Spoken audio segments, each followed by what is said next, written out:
কেন ফজরের নামাজ?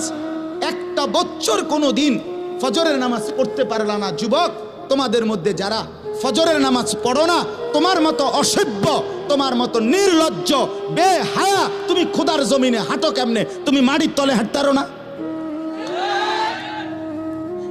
তোমার মতো অসভ্য আর কোনো মানুষ হয়নি, বেহায়া কোথাকার।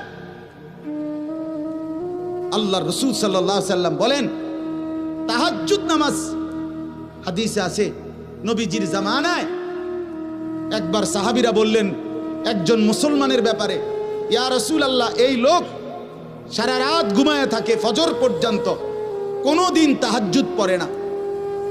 তাহাজ্জুদ মানে ফজর না, ফজরের আগের নামাজ। কথা বোঝেন নাই আপনারা?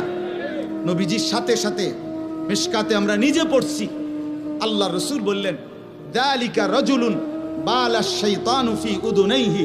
নবী বলেন তাহাজ্জুদ পড়ে না কখনোই, তাহলে তো এটা এমন একটা লোক যার দুই কানে শয়তান পেশাব করে দিছে। আছে কিনা? শয়তান মুত্তা দিছে তার কানে।